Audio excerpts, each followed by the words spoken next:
يا إلهي ومليكي أنت تعلم كيف حالي وبما قد حال. وكما أن من غلب عليه حب الله وحب الآخرة فاكتسبت حركات العدية بصفتها صارت إخلاصا. Imam Ghazali mengatakan dalam ini kitab, orang-orang yang udah banyak hatinya itu mencinta Allah dan banyak mengingat Allah, maka gerak dan diamnya yang biasa-biasa aja itu sudah menjadi pahala dan ikhlas. Apalagi ibadah, adat-adatnya pun udah jadi ibadah yang ikhlas, apalagi ibadahnya. Ini orang-orang yang udah banyak cinta kepada Allah, zikir kepada Allah banyak.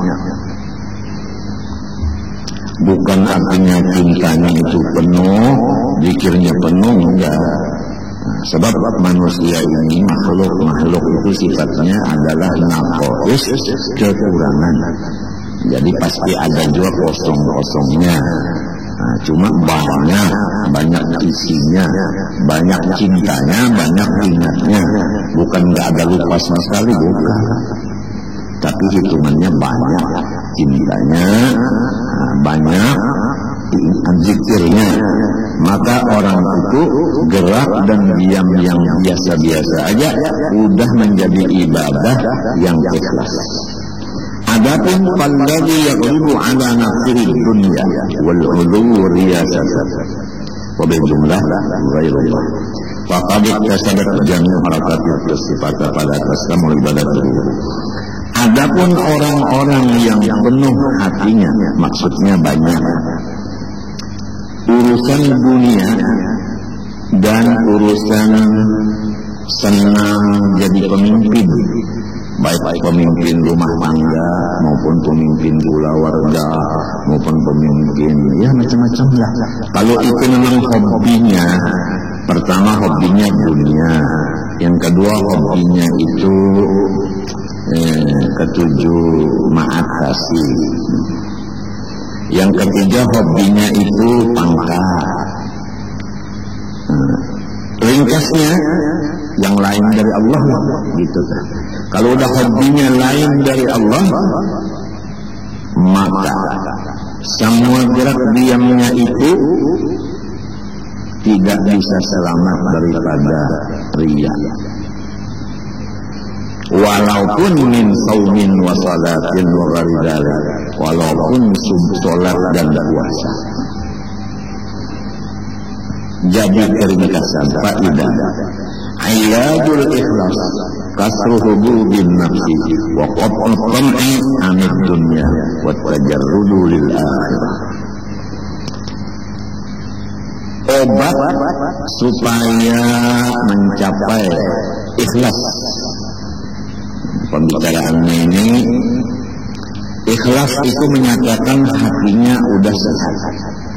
Adapun wujud riya, sum'ah, takabur dan lain-lain itu menunjukkan hatinya masih sakit, belum lagi sembuh, belum lagi sehat. Supaya sehat hatinya, sembuh, yaitu melemahkan nafsu daripada menghendaki bahagian-bahagian si nafsu itu. Seperti orang berwudu. Wudu itu ada kalanya wajib, ada kalanya sunnah. Itu. Tapi nafsu itu bisa mencampur. Kalau aku berwudu selain dari wajib atau sunnah, aku segar. Nah, segar ini sesuai dengan nafsu. Nah, jadi itu jangan ada itu. Yang sesuai dengan nafsu itu jangan ada. Kalau udah ingat ini sunat, sudah. Jangan lagi disambung dengan supaya segar dan macam-macam.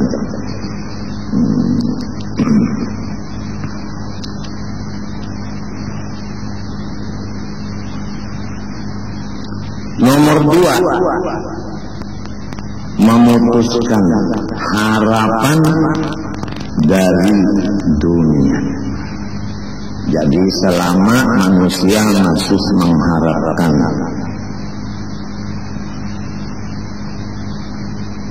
makhluk, maka keikhlasan jauh dicapai.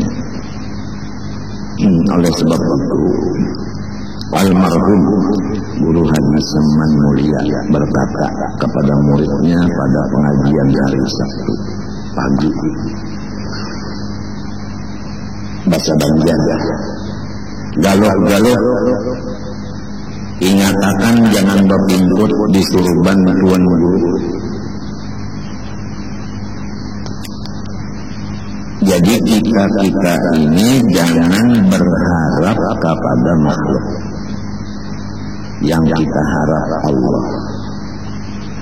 Jangan kita berpegang kepada makhluk, yang kita pegang Allah. Dalam sifat 20 udah kita baca, kita dengar bersama-sama.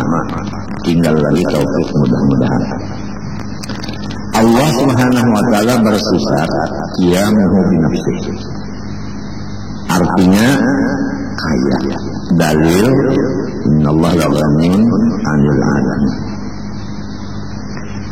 Lalu sugiannya bagi mukmin muttaqin bahwa hendaklah ia mengharap akan Allah Subhanahu wa taala di dalam setiap hal ehwalnya.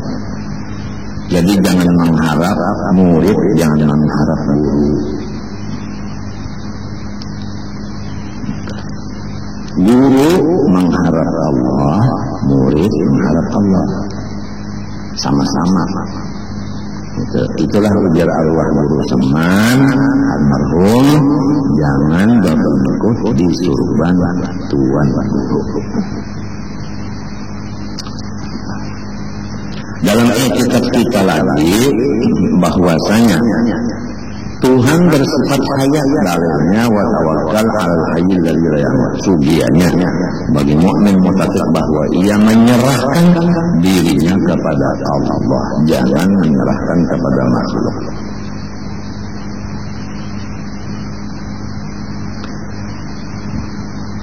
Nomor 3, supaya mendapat keikhlasan wa tajarrudu lil akhirah.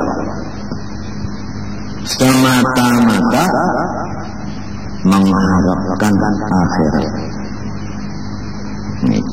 Mengharap akhirat. Kalau akhirat itu dimiliki oleh Allah jelas. Tapi kalau dunia ini kadang-kadang kita itu merasa bahwa ini milik manusia. Padahal dua-duanya milik Allah. Kalau orang yakin bahwa dunia akhirat milik Allah, dia mengharap Allahnya. Kalau akhirat jelas hampir-hampir semua orang udah itu meyakini bahwa akhirat milik Allah. Jadi dia mengharap akhirat kepada Allah. Tapi kalau dunia di antaranya ada kira-kira ada yang memandang dunia ini milik si A si B. Lalu yang diharapnya A dan B itu. Tapi kalau dia udah yakin bahwa dunia akhirat milik Allah, dia mengharap Allahnya. Nah itulah maksud Guru Seman, jangan berpegang kepada surban tuan guru.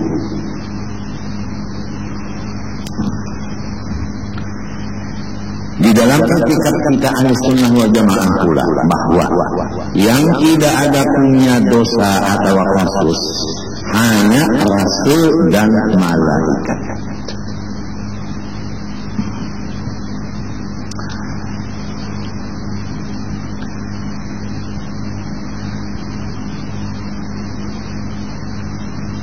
Maksud daripada semata-mata akhirat bihaitu yang ribu dari keadaan qalbi. Sekira-kira lebih banyak akhirat itu di hatinya dari dunia ini. Dan kalau pahala itu di akhirat. Nah, seperti udu tadi itu pahala di akhirat. Tapi kalau sejarah itu di dunia dapatnya. Jadi apabila orang diberi Allah Ta'ala langsung atau dia meminta lalu diberi, lebih akhirat di hati dari dunia. Kalau akhirat semata-mata dunia tidak ada masuk di hati kita, kita bukan malaikat. Kita bukan malaikat. Cuma kata-katanya ya begitu banyak akhiratnya dari dunianya. Kalau hati begitu, ya tayassarul ikhlas. Seakan-akan ikhlas itu sangat mudah bagi orang yang begitu hatinya. Wa kam min a'malin yat'abul insan fiha wa yadhunnu annaha khalisatun li wajhillah wa yakunu fiha maghruran li'annahu la yara wajhal akhir fiha. Berapa banyak amal-amal ibadah yang capek manusia mengerjanya, dan dia menganggap bahwa itu semata-mata karena Allah, padahal dia tertipu. Karena apa? Karena dia belum melihat penyakit amal ibadahnya itu. Kama hukiya an ba'dihim annahu qawaitu salatan salasina sanatan sallaituha fil masjid as-saffil awal. Aku telah mengqadha salatku yang wajib 30 tahun. Kalau kita hitung sehari kan semalam 5 kali, setahun 360 kali 5 dikali 30, dikobok sholatnya 30 tahun itu. Yang aku sholatnya itu tidak pernah dilain dari masjid dan tidak pernah di saf kedua. Semuanya 30 tahun di saf pertama. Perkiraan aku ikhlas dengan bukti 30 tahun istiqomah. Tetapi li'anni ta'akhartu yawman mi'udrin fasallaitu fi saffi tsani faqtaratni khajalatun minan nas haitsu ra'awni fi saffi tsani. Pada satu ketika aku karena ada odor sumbah yang di masjid itu, kebetulan saf pertama udah penuh. Jadi aku di saf yang kedua. Manakala terjadi itu, aku merasa malu karena ketahuan manusia bahwa aku obah dari yang dahulu. Malunya aku kepada manusia karena aku merasa obah menunjukkan bahwa gawianku yang dulu, kerja yang dulu 30 tahun itu adalah karena minta puji dengan manusia. Buktinya sesudah dirubah ke saf kedua, malu dengan manusia. Di sini terbongkarnya. Rasul itu yang 30 tahun itu kepada aku wajib mengqadha. Tapi kalau kita kagak wajib mengqadha, ini lain orangnya, ini lain derajatnya. Fa'aradtu anna nadharan nas ilayya fi as-saffil awwal kana masarrati wa sabr sirati qalbi min haitsu la yashur. Maka aku sudah yakin bahwa pandangan manusia kepada aku di saf pertama 30 tahun itu menjadikan kesenangan hatiku, dan aku tidak sadar bahwa itu adalah karena manusia. وهذا دقيق غامض قلما تسلم الأعمال من أمثاله وقل من يتنبه له. Bermula masalah seperti ini sangat halus dan sangat dalam. Jarang-jarang selamat ibadah-ibadah dari seumpama. Dan sedikit orang-orang yang sadar atas yang demikian. Illa man waqafahu Allah Ta'ala, kecuali orang yang ditolong oleh Allah. Jadi jalannya sebagaimana perkataan Guru Bangil, menadah. minta kepada Allah supaya diberi Allah Ta'ala taufik dan hidayah. Wal ghafilun anhu yarawna hasanatihim kullaha fil akhirah sayyi'ah.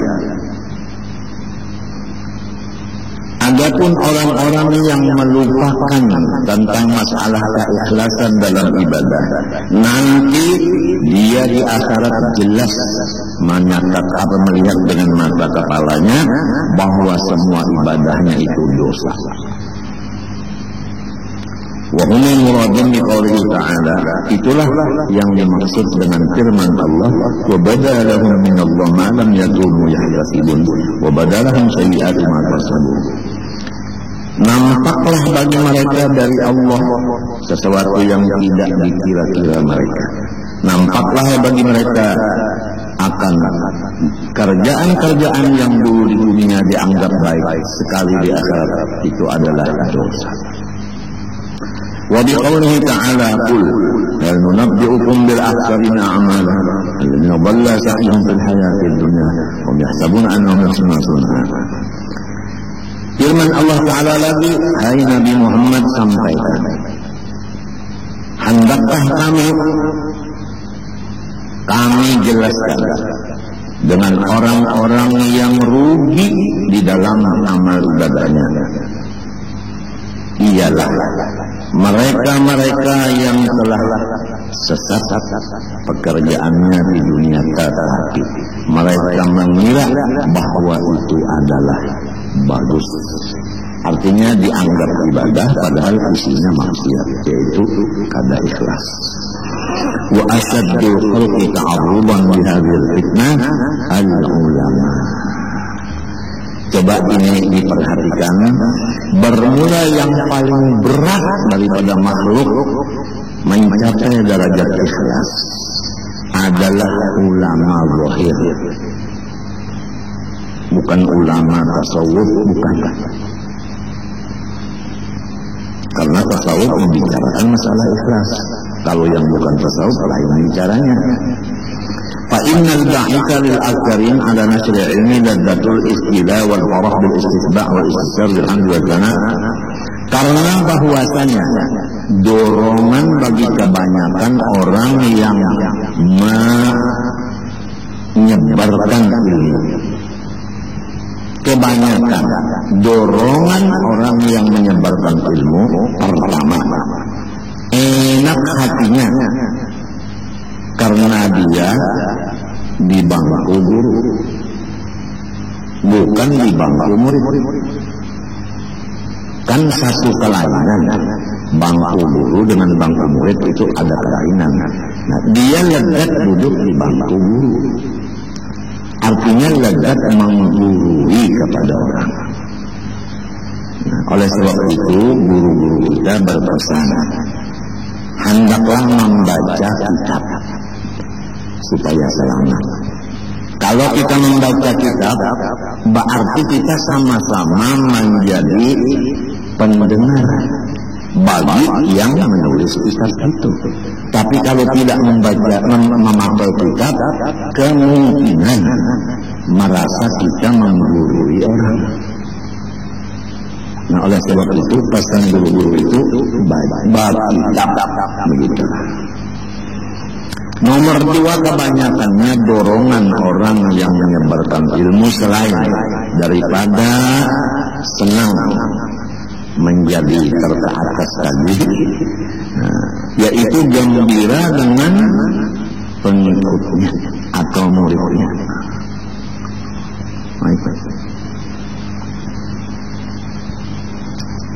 Yang ketiga, merasa terbuka lebar dadanya karena mendengar di mana-mana julukan-julukan orang-orang, pujian-pujian orang-orang. Itu ada 3 dorongan-dorongan orang mewancarkan ilmu-ilmu zahir. Wasyaitan yulabbisu alaihim dzalik. Syaitan mendorong dan mendukung akan hati-hati orang itu atas pekerjaan yang tidak ada. Pertama, ladzat bismillah, dua farah bil istitba', tiga istibsyar bilhamdi wa tuhan. Wa yaqulu, syaitan lagi bisa membisiki di pikiran, gharabukum nashru dinillah wan nabudu an syar'il ladzi syar'ahu Rasulullah SAW. Ujarnya setan di pikiran kita, lalu berpikir, aku mewantarkan agama Allah, padahal perasaan itu dari suara setan.